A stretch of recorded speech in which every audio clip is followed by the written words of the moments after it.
हीन को ना मिले भली वस्तु का जोग, दाख पके जब बाग में हुए काक कंठ रोग। यह दोहा एक बहुत बड़ा संदेश देता है जीवन में उन लोगों के लिए जो भाग्यहीन हैं।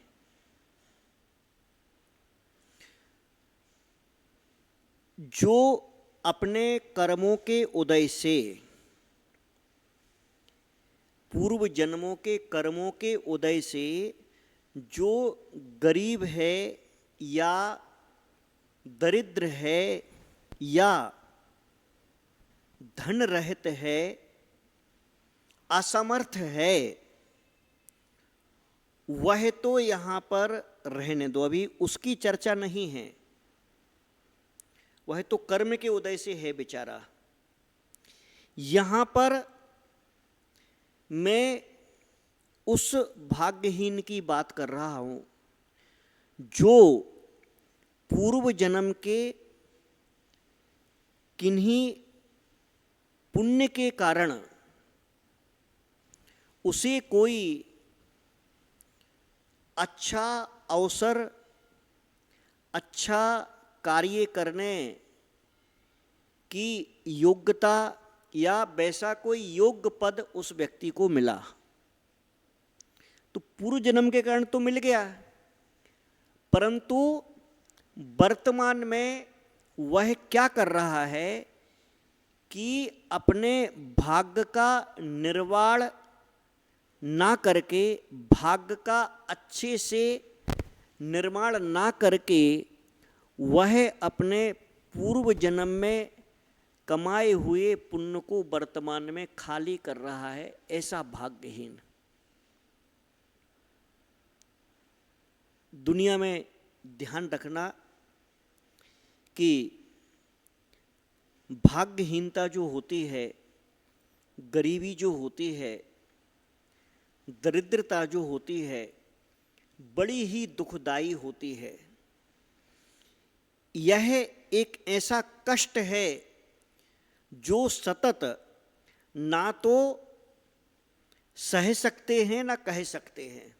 ना सहा जाए और ना कहा जाए। जब भाग्यहीन व्यक्ति अपने जीवन में बहुत मेहनत करता है, लगातार मेहनत करता है और कई बार तो उसकी कई पीढ़ियां तक मेहनत करती हैं, फिर भी वह भाग्य नहीं बदल पाता है।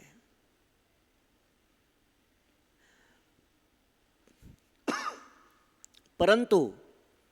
अगर वह भाग्यहीन व्यक्ति अपनी मेहनत पर, परिश्रम पर जितना विश्वास कर रहा है, अगर वह उतना विश्वास और उतनी श्रद्धा के साथ में धर्म क्षेत्र में, सेवा के क्षेत्र में, परोपकार के क्षेत्र में अगर मेहनत, परिश्रम, लगन के साथ में, श्रद्धा के साथ में ऐसा कोई कार्य करने लगता है, तो निश्चित रूप से वह अपने भाग्य में कुछ तो बदलाव ला सकता है, कुछ परिवर्तन ला सकता है। परंतु अगर तीव्र कर्म का उदय है,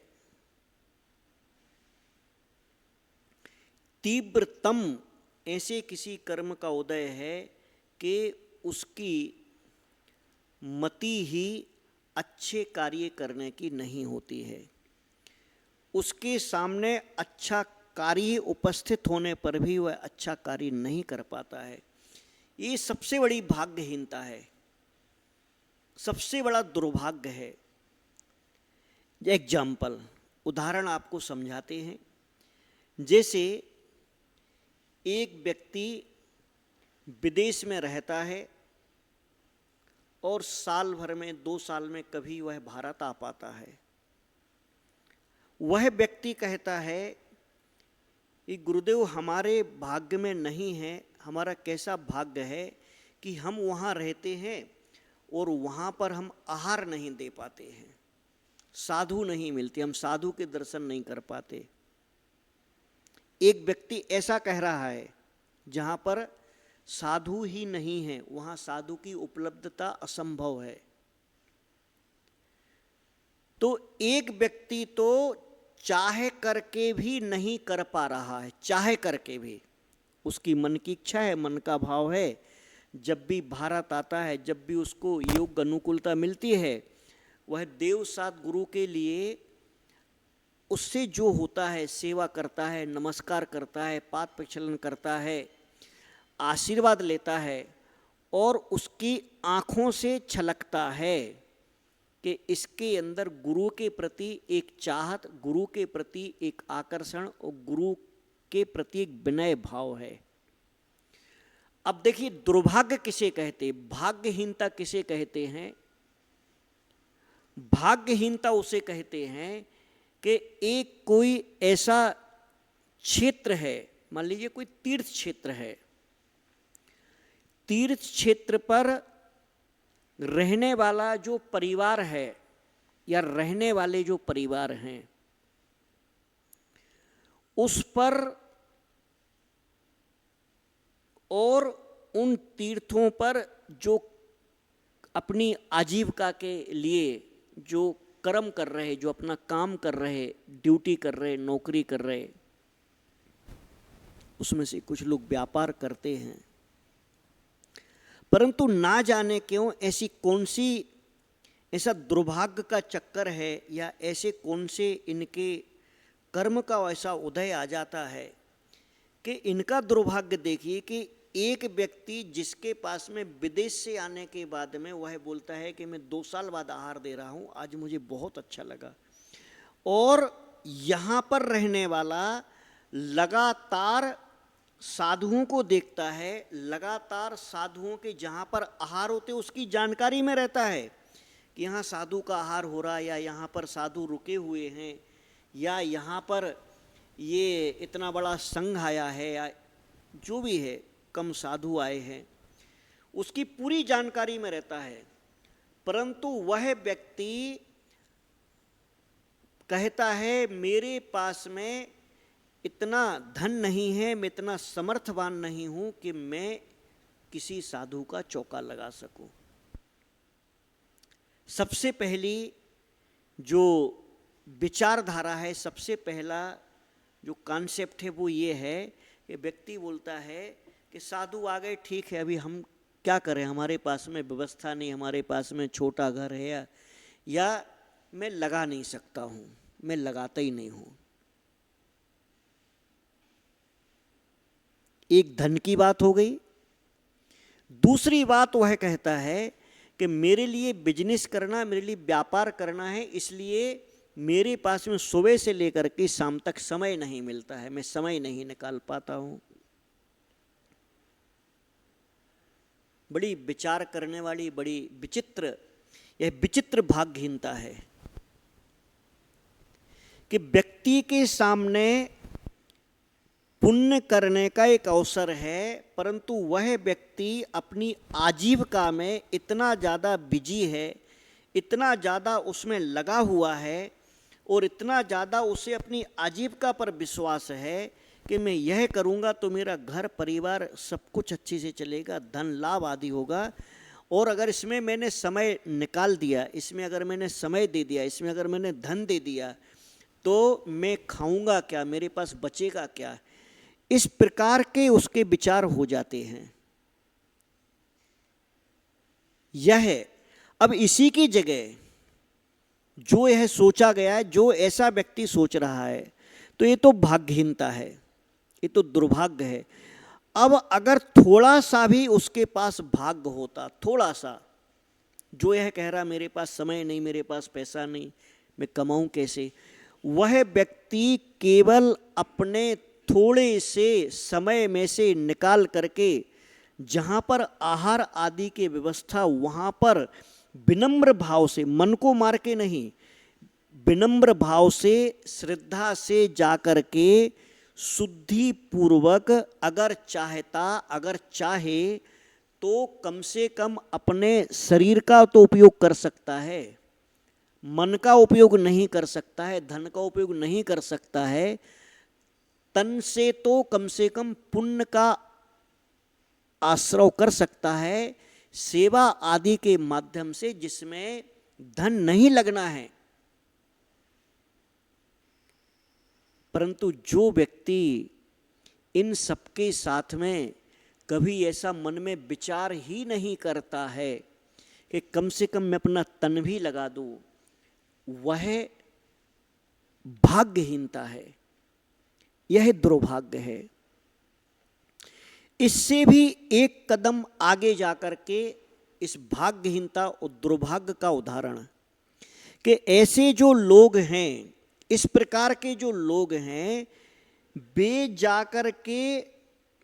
नमस्कार आदि करने में भी असमर्थ से होते हैं।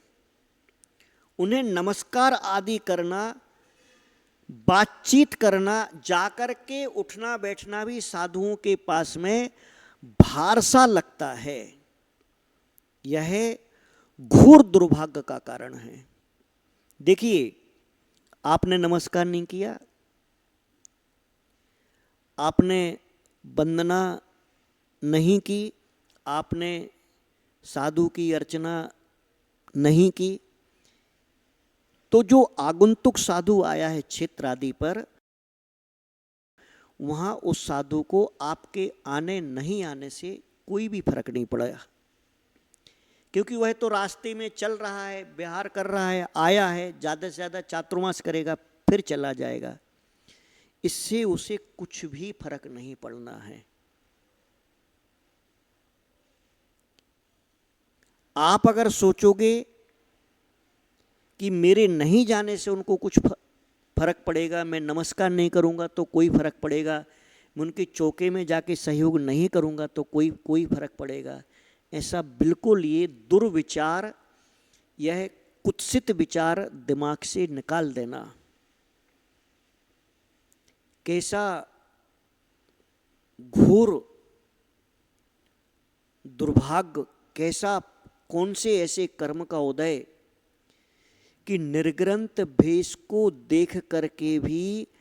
ऐसे लोग, ऐसे जीव जो कि बिल्कुल इस प्रकार का व्यवहार करते हैं पिच्छीधारियों के प्रति उनका इस प्रकार का दुर्व्यवहार होता है, जिस प्रकार से किसी अन्य जगह, अन्य मत संप्रदाय, अन्य धर्मों में उनका जन्म हुआ हो, जिन्होंने बेचारों ने बचपन से इस निर्ग्रंथ मार्ग को देखा नहीं है, जाना नहीं है। इस प्रकार का जब व्यक्ति अपने आप का सरनेम तो जैन लगाता है, परंतु वह उसका एक भी तन से, मन से, धन से किसी भी प्रकार का कोई भी कार्य जैनों के एक अंश के बराबर भी नहीं होता है, यह कहलाती है भाग्यहीनता। और इस प्रकार का जो समाज होता है, इस प्रकार का कहीं जो समाज होता है जहाँ पर उन निर्ग्रंथों के प्रति, निर्ग्रंथ मार्ग के प्रति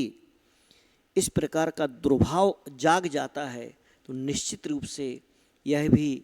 घोर भाग्यहीनता का कारण है।